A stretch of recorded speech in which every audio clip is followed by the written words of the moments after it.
자, 미국 현지 상황을 생생하게 들어보겠습니다. 맨해튼 나우 시간이고요. 맨해튼 현지에 있는 이정우 국제금융 전문가 연결해 보겠습니다. 안녕하세요.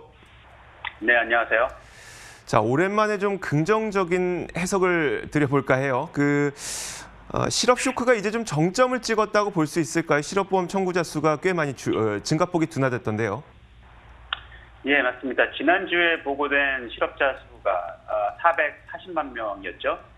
이게 이제 지난 5주 동안 총 합치면 약 2,600만 명의 실업자가 발생한 것입니다.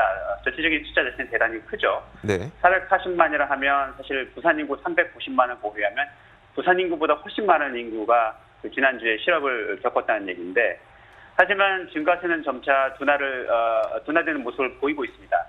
그래프에서 보시다시피 지난 3월 말에 정점을 찍고 이후 계속 감쇄세로 돌아서서 이 코로나 사태로 인한 이 미국 실물 경기에 대한 충격이 어느 정도 좀 완화되는 모습을 보이고 있습니다. 긍정적인 소식이라고 볼 수 있고요. 또 한 가지 좀 희망적인 소식은 미국 정부가 준비한 두 번째 경기 부양 프로그램입니다. 네네. 이게 지난번에 한 2.2조 달러에 달하는 경기 부양 프로그램을 진행을 했었는데, 이번에 추가적으로 두 번째 프로그램이 나오는 것입니다. 네. 내용을 좀 자세히 살펴보면, 첫 번째가 이제 페이체크 프로텍션 프로그램이라고 해서 급여 보전 프로그램에 약 3,100억을 할당을 했습니다. 이게 뭐냐면은 이제 미국 경기가 다 셧다운이 되니까 이제 기업 주체들이 이제 급여를 주지 못하지 않습니까? 그러니까 미국 정부가 세금을 들여서 기업을 직원을 해고하지 말고 네. 급여를 계속 지급을 하라고 내주는 프로그램입니다. 이게 이제 3,100억이었고요. 지난 1차 프로그램에서 약 3,400억 정도가 할당이 됐었는데, 이게 약 2주 만에 금방 승인이 됐습니다. 네. 너도 나도 이게 신청을 해서 받아갔는데, 이게 명목은 론, 즉 대출이지만 이게 직원들의 급여 지급에 사용이 되었다라고 증명이 되면 그냥 그랜트로 바뀌는, 즉 보조금, 갚지 않아도 되는 돈으로 바뀌는 돈입니다. 그래서 많은 사람들이 이제 신청을 했는데, 이게 시행 초기에 여러 가지 이제 좀 부작용이 있었습니다. 미국 정부가 제대로 된 지침을 내려보내지도 못했었고요. 일선 은행들에. 네네. 그다음에 일선 은행들도 이 론을 취급하기 위한 전산 시스템을 미처 갖추지 못했었고, 또 은행들에 따라서는 자기 기존 고객들에게 무상권을 부여하는 등 좀 혼란이 있었습니다, 시장에서. 네. 그래서 이제 사실은 소상공인이나 프리랜서 등 사회적 취약계층들에게 이 혜택이 골고루 돌아가지 못했었는데, 이번엔 그런 취약계층들을 위해서 따로 한 600억 정도를 따로 이제 지정을 했습니다. 그래서 그 부분은 이제 그런 최소한 사회적 취약계층들에게 돌아갈 예정이고요. 네. 또 두 번째 항목은 Economic Injury Disaster Loan and Grant라고 해서 이제 경제적 재해를 당한 사람들에게 제공하는 대출과 보조금입니다. 이게 한 600억. 네. 그다음에 병원들도 지금 현재 수입이 많이 줄었는데 지금 코로나 방역 대책으로 많은 돈을 쓰고 있죠. 그래서 여기에도 한 750억 정도가 지원이 될 예정이고, 그다음에 코비드-19 테스팅에도 역시 한 250억 달러 정도가 지원이 될 예정입니다. 이런 돈들이 지원이 되면 네. 어느 정도 막혀있는 기업들의 캐시에 숨통이 좀 트일 것이라고 예상이 되고요. 네, 좋습니다. 그러면은 지난번 1차 부양 정책과 그리고 2차 부양 정책까지 합쳐서 지금 주변에 계시는 월가 분들도 이 정도면 그래도 좀 괜찮겠다라고 평가하고 계세요?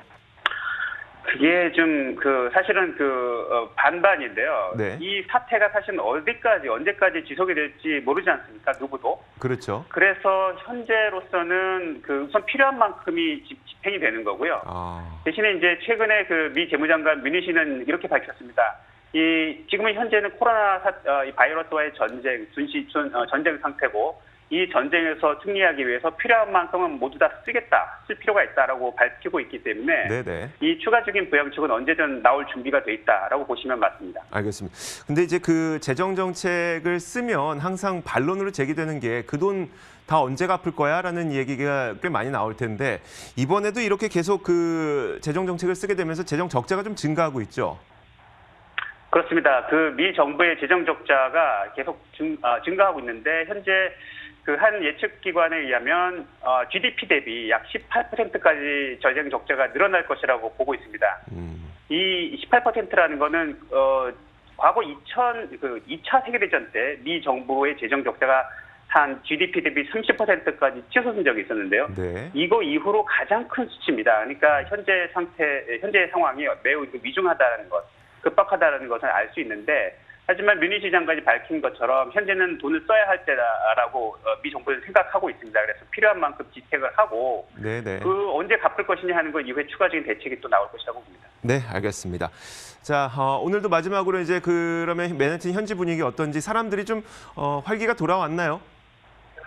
아직까지는 거리는 한산합니다. 거리 돌아다니는 사람들은 별로 없고 돌아다니는 모든 사람들은 다 마스크나 얼굴 가리개를 쓰고 있고요. 네네. 뉴욕주 사망자도 4일 연속 500인 이하로 지금 감소세에 있습니다. 이번 환자 역시 계속 감소세로 지금 이어지고 있기 때문에 뉴욕도 조만간 그 어느 정도 상황이 좀 더 호전될 것이라고 예상됩니다. 네, 알겠습니다. 자, 이렇게 맨해튼 현지에 있는 이정우 국제금융 전문가와 함께 현재 이야기를 생생하게 들어봤습니다. 고맙습니다. 감사합니다. 자, 1부 여기서 마치도록 하겠습니다. 잠시 후 2부에서 더 많은 내용 들고 찾아오도록 하겠습니다. 잠시 후에 뵙겠습니다.